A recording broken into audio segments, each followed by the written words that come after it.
আজ মৌবনি আসবে, তাই সকাল থেকেই মনটা ভালো হয়ে আছে।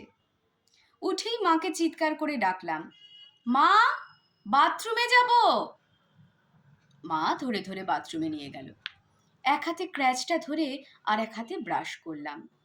মৌবনি এলেই ওকে হামি খেতে ইচ্ছে করে, কিন্তু ভয় হয় যদি মুখে গন্ধ পায়। আজ তাই অনেকক্ষণ ধরে ঘষে ঘষে দাঁত মাজলাম, তারপর লিস্টারিন দিয়ে 3 বার কুলকুচি করলাম, তবে শান্তি এলো। মৌবনি এলে ঘরের দরজা খোলাই থাকে, কিন্তু সাধারণত কেউ আসে না। এসে আমার বিছানায় বসে মৌবনি, বিছানার মাঝামাঝি। ও আসার আগে মাকে দিয়ে বিছানার চাদরটা টান টান করে পেতে দিই। মৌবনি এসে বসে, একটু ঢুকে যায় চাদরটা তোশকের সঙ্গে। মৌবনি চলে গেলে অনেকক্ষণ কুঁকড়ে যাওয়া চাদরটা ধরে থাকি। প্রথম প্রথম একটু গরম হয়ে থাকে, তারপর ঠান্ডা হয়ে যায়। তখন আরো জোরে খিমচে ধরি চাদরটা। মৌবনি বিছানার মাঝে না বসে আমার মাথার পাশে বসলে আরো ভালো লাগতো আমার। ওর গা থেকে খুব সুন্দর একটা গন্ধ বেরোয়। প্রথমে ভাবতাম সেন্টের গন্ধ হবে বোধহয়, তারপর কদিন মনে হতো ধূপের গন্ধ, এখন মনে হয় আপেলের গন্ধ। আপেল পৃথিবীর প্রথম নিষিদ্ধ ফল। মৌবনির গা থেকে আপেলের গন্ধ আসে, মাথার চুল থেকে আসে, তখন নিজেকে আদম মনে হয়। যদিও আমি আদম নই, মনে হয় শরীরের ভেতর দিয়ে সরসর করে বেশ কয়েকটা সাপ হেঁটে চলে বেড়াচ্ছে। এক হাতে মৌবনির চুল টেনে ধরতে ইচ্ছে করে, আর এক হাতে মৌবনির গাল। আপেলের গন্ধের সঙ্গে সঙ্গে ঘামের গন্ধও আসে তখন। কি মিষ্টি গন্ধ ঘামের, একটু ঘাম, একটু আপেল, আর আমার ঘরের ডেটল স্প্রের গন্ধ। আমার ধারণা অমরাবতীর গন্ধ ঠিক এই রকমই হয়। ঠিক তখনই রান্নাঘর থেকে প্রেসার কুকারের সিটির আওয়াজ আসে। মাকে বলি মৌবনিকে বলতে খেয়ে যেতে। একদিন বলেছিলাম ওর ফেভারিট ডিশ বানাতে, সর্ষে দিয়ে ইলিশ মাছ ভাপা। ডিম থাকলে হবে না, ডিম থাকলে ইলিশের স্বাদ কমে যায়। একদিন মৌবনি আমাদের বাড়িতে খেলো বাঁশকাঠি চালের ভাত আর 2টো ইলিশ সর্ষে দিয়ে। আমার ঘরে বসে আমার সামনে বসে খেলো। মা রাগ করছিল এটো হবে বলে, আমি ধমকে চুপ করিয়ে দিয়েছি। আমি আর মৌবনি সামনাসামনি বসে খাচ্ছি। আমার ইচ্ছে ছিল মৌবনিকে দেখার, কেমন করে খাচ্ছে, মন দিয়ে কাটা বাচ্ছে। মন দিয়ে কিছু করলে মৌবনিকে আরো সুন্দর দেখতে হয়ে যায়। মনে হয় গাল দুটো লাল হয়ে যাচ্ছে, আরো চোখ দুটো ছোট ছোট। এক মনে মৌবনি ইলিশের কাটা বেছে খাচ্ছে। এই দৃশ্য রোজ দেখার জন্য আমি পদ্মার ধারে একটা বাড়ি বানাতে পারি। বাড়ির পেছনে সর্ষের ক্ষেত, হলুদ হলুদ ফুলে ছেয়ে আছে মাঠখানা, সামনে পদ্মার কুলুকুলু জল আর রূপোর মতো ইলিশের ঝাঁক। কিন্তু আমরা একসঙ্গে বসে খেলাম। মৌবনি আর আমার মা ধরে বসিয়ে দিল। মা ঠায় দাঁড়িয়ে আমাদের খাওয়া দেখল। তারপর একটা সময় মা মাছ আনতে ভেতরে গেল। মৌবনি একটু রহস্যময় হাসি এসে বলল, কাটা দেখে খা, গলায় ফুটে যাবে তো। আমি লজ্জায় পাতের দিকে তাকাই, বোধহয় অনেকক্ষণ হ্যাংলার মতো চেয়েছিলাম। তারপর মা চলে এলো। একদিন মৌবনি আমায় জিজ্ঞেস করেছিল আমি কেন সেদিন গাড়িটার সামনে ঝাঁপিয়ে পড়েছিলাম। আসলে ব্যাপারটা হলো, সেদিন কলেজ থেকে ফেরার পর মৌবনি রাস্তা পেরোচ্ছিল। আমি ঠিক নজর রাখতাম। একটা সবুজ সালোয়ার কামিজ আর হলুদ ওড়না পড়েছিল সেদিন, দেখেই আমার কলাবো কলাবো মনে হচ্ছিল। সাধারণত মৌবনির সঙ্গে সম্বুদ্ধ থাকে, কিন্তু সেদিন ছিল না। সম্বুদ্ধ মৌবনির প্রেমিক। এমন সময় আচমকা একটা হলুদ ট্যাক্সি চলে আসে। আমি ছুটে গিয়ে মৌবনীকে ঠেলে সরিয়ে দিই, কিন্তু ট্যাক্সি আমার পায়ের উপর দিয়ে চলে যায়। আমি রাস্তাতেই জ্ঞান হারাই। তারপর যা হয়, হাসপাতালে কয়েকদিন, তারপর বাড়িতে শয্যাশায়ী। হাগা মোতা সব বিছানায় করতে হতো প্রথম দিকে। মাসখানেক পর আস্তে আস্তে পায়ে জোর ফিরতে থাকে, এখনো বিছানায়, কিন্তু ক্র্যাচ ধরে ধরে বাথরুম অবধি যেতে পারি। মৌবনী আর সম্বুদ্ধ কয়েকদিন একসঙ্গে এসেছিল। তারপর মৌবনী একাই আসে নর্মালি, আমি সম্বুদ্ধর কথা জিজ্ঞেসও করি না। ডাক্তার বলেছে হয়তো কোনোদিন দৌড়তে পারবো না, কিন্তু সাধারণ হাঁটাচলা করতে অসুবিধে হবে না। আমি তাতেই খুশি। আর এই যে মৌবনী আসছে, ওর সঙ্গে আমার একটা বন্ধুত্ব হয়েছে।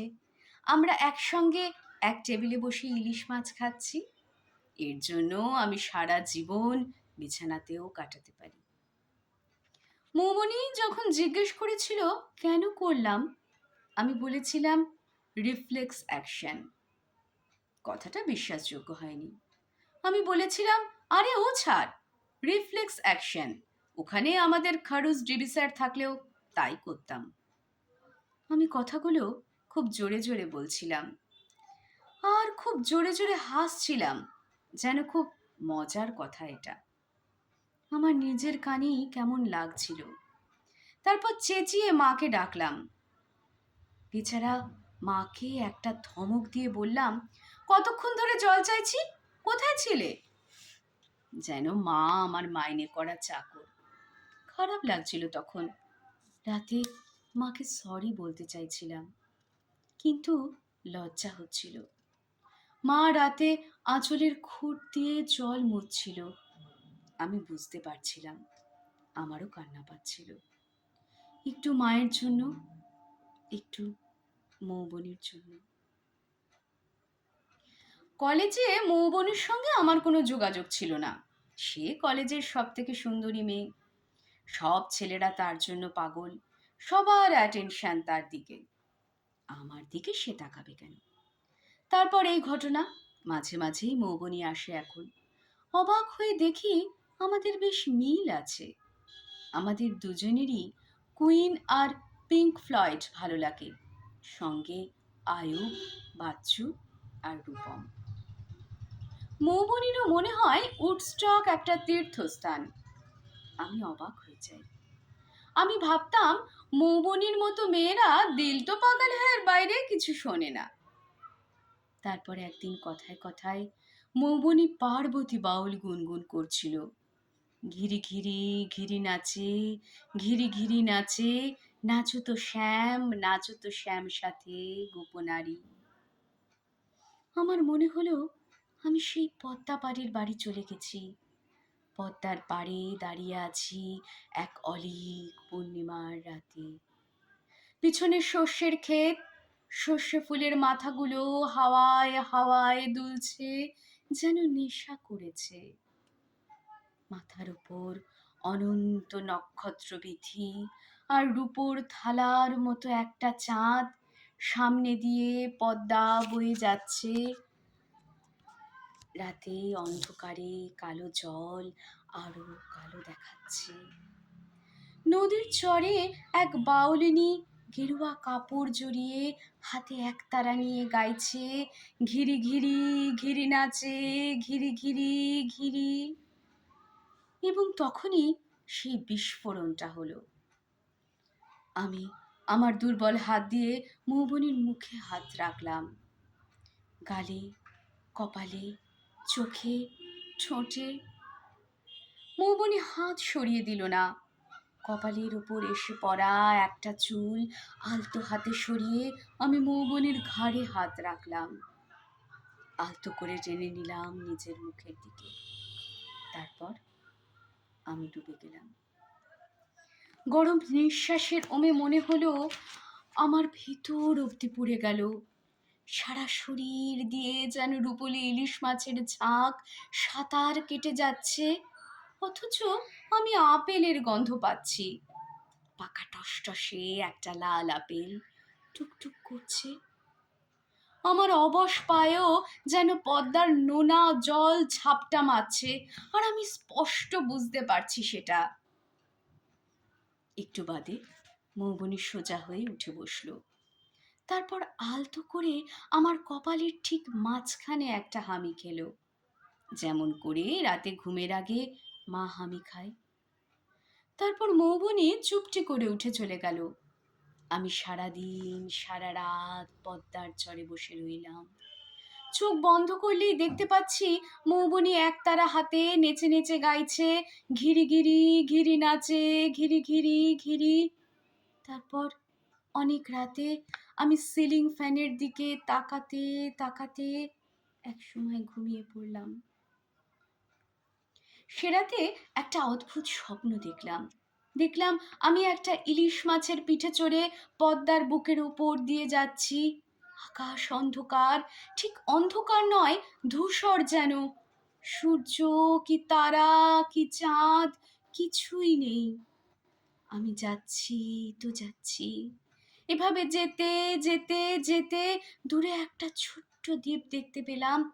শুধু কটা গাছ দেখা যাচ্ছে। আমি সেই দ্বীপে নামলাম। চারিদিক শান্ত নিস্তব্ধ। আমি চিৎকার করে ডাকলাম, মৌবনি! কেউ সাড়া দিল না। আবার ডাকলাম, কেউ কোথাও নেই। তারপর নজর করলাম মৌবনি জল কন্যা হয়ে গেছে। জলের মধ্যে আমার ইলিশ মাছটার সঙ্গে কথা বলছে।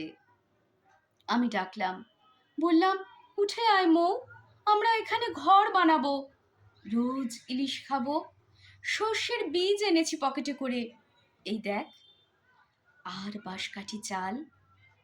মৌবনি টলটলে চোখে ফিস ফিস করে বলল, আমার পাখনা আছে, পা নেই।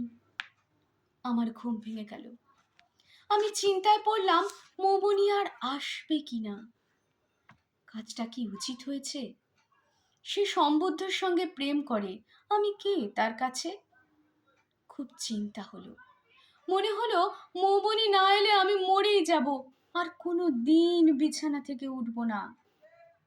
কান্না পেল, খুব কান্না। মা সামনে থাকলে মাকে জড়িয়ে ধরে কাঁদতাম। কিন্তু মা রান্নাঘরে, খুন্তির আওয়াজ আসছে। কিছু একটা রান্নায় দিয়েছে মা, চোখ চালা করছে। আমি বালিশে মুখ গুজে ফুপিয়ে ফুপিয়ে কাঁদতে লাগলাম। এই ঘটনার পর মৌবনি ঠিক 3 নম্বর দিনের মাথায় এলো।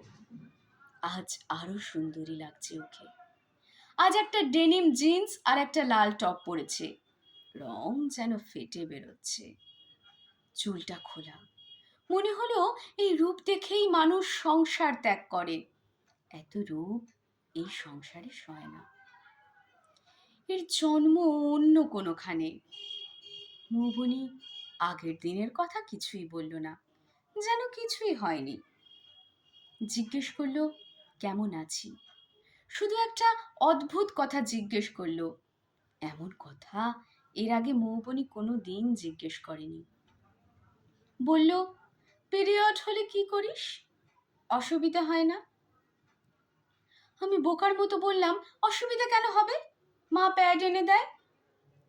আমি অস্বস্তি বোধ করছি, কিন্তু মৌবনি এমনভাবে কথা বলছে যেন কিছুই হয়নি। আমি থাকতে না পেরে একটা সময় বলেই ফেললাম, তুই সম্বুদ্ধকে ভালোবাসিস? মৌবনি সেই বিখ্যাত রহস্যময় হাসি এসে বলল, কেন রে? আমি আমতা আমতা করে বললাম, না মানে আগের দিন আমি তো ছোটবেলা থেকেই। মৌবনি আমায় চমকে দিয়ে বলল, আমার পাখনা আছে শ্রাবস্তি, পা নেই।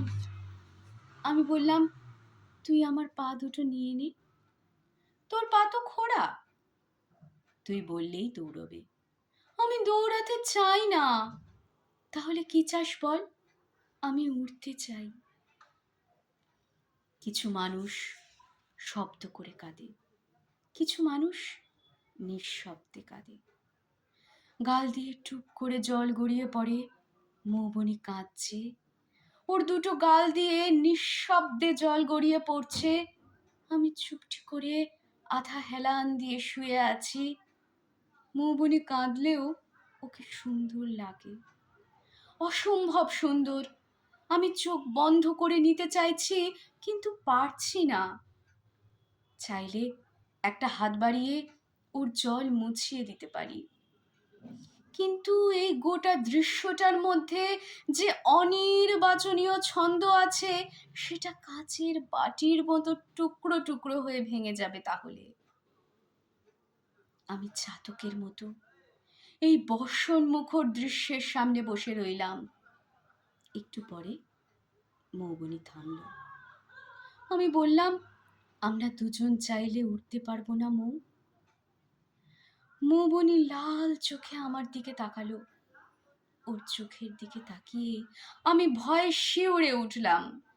মনে হলো বহু বছর বর্ষা হয়নি এমন একটা ক্ষেত, ক্ষেতের ওপরে প্লাস্টিকের গালচে বিছানো ছিল এতদিন।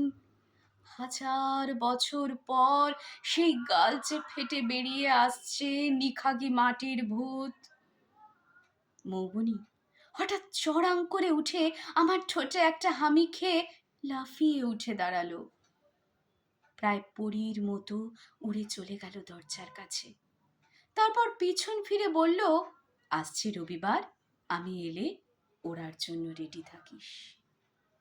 আমি ব্যগ্রভাবে বললাম, আর না এলে? মৌবনি ফিস ফিস করে বলল, তাহলে বুঝে যাস আমি পাখনা কেটে বেরোতে পারিনি। আজ রবিবার। আমি দাঁত মেজে বিছানার ওপর বসে আছি। মা রান্নাঘরে। টুংটাং আওয়াজ আসছে, তেজপাতার গন্ধ আসছে। আমার এই গন্ধটা বেশ ভালো লাগে। এমনিতে সকালে উঠে আমি নয় গান শুনি, নয় বই পড়ি, খবরের কাগজ পড়তে ভাল লাগে না। আজ কিছুই করছি না, শুয়েই আছি চুপটি করে। কাল কোন একটা FM চ্যানেলে শুনেছিলাম একটা ঝড় আসছে এদিকে। খুব ভয়ঙ্কর নাকি ঝড়টা। সব ট্রলার মাঝিদের সমুদ্রে যেতে বারণ করে দেয়া হয়েছে। কাল রাত থেকেই ঠান্ডা ঠান্ডা হাওয়া দিচ্ছিল। আজ নিশ্চয়ই বৃষ্টি হবে। এখনো মেঘ করে আছে, মাঝে মাঝে গুড়গুড় করছে। আমি চোখ বন্ধ করে দেখতে পাচ্ছি সমুদ্রে খুব ঝড় হচ্ছে। একটি জলকন্যা সেই উথাল পাথাল ঢেউয়ের মধ্যে দিয়ে টেড়ে বেঁকে তীরের দিকে আসছে। আমি জানি সে পাখি হতে চায়। আসবে, সে আসবে। আমি নিশ্চিত জানি মৌবনি আসবে। আমি পরম বিশ্বাসে চোখ বন্ধ করে মেঘের ডাক শুনতে লাগলাম। নমস্কার, শুনছিলেন লেখক নয়ন বসুর লেখা গল্প জলকন্যা। প্রযত্নে সানার গল্পের ছাপে।